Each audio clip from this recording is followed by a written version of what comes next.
ફ્રીમાં ગેસ મળે છે? તમને જે ગેસ ઉપર જે સબસિડી આપવામાં આવતી હતી એ પણ તમારાથી લઈ લીધી, ખબર ને? ઓછા ભાવે સિલિન્ડર. તો હવે ઘરમાં ઝઘડા થાય?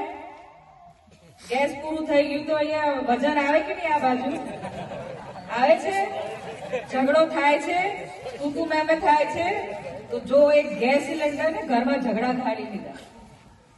પણ આ સરકારને કોઈ પડેલી નથી. કેમ? કેમ કે એમના ગજવા ભરાય છે. જે આપણા આદિવાસીઓ માટે જે ગ્રાન્ટો આવે છે એ ગ્રાન્ટોનો દુરુપયોગ થાય છે.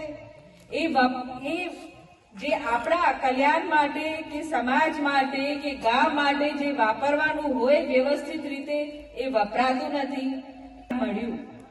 પણ જે યુવા કોલેજથી બહાર નીકળી ગયા કે કોલેજ એમને કાઢી નાખ્યું, 2-3 વર્ષ તો એમના બગડી ગયા ને.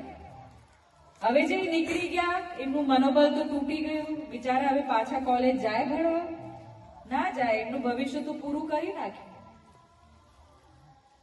પાછું ફરતી એ લોકોએ ફીસ બંધ કરી દીધી. પાછી છેતરબાઈ હમણાં થોડા ટાઈમ પહેલા લડત આપી, પાછી સબસિડી ચાલુ થઈ.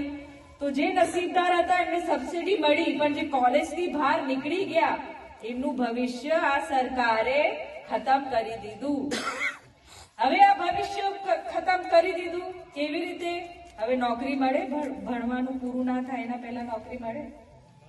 નોકરી પણ નહીં મળે ને. સરકારી નોકરી તો દૂરની વાત, હવે તો સપનો થઈ ગયો છે સરકારી નોકરી.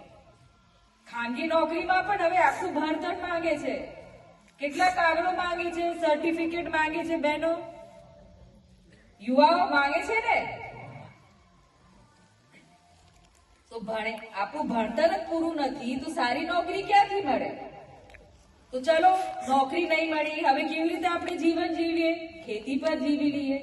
ભગવાને જમીન આપી છે, ખેતી કરીને જીવી લઈએ. પણ એમાં પણ આ સરકાર ધ્યાન નથી આપતી. તમને કપાસના ભાવ મળે છે બરાબર? અનાજના ભાવ મળે છે બરાબર? તો તમે જેટલો ખર્ચો કર્યો એ ખર્ચોનું પૂર્તતા પણ તમને થતી નહીં હોય. સાચી વાત? ક્યાં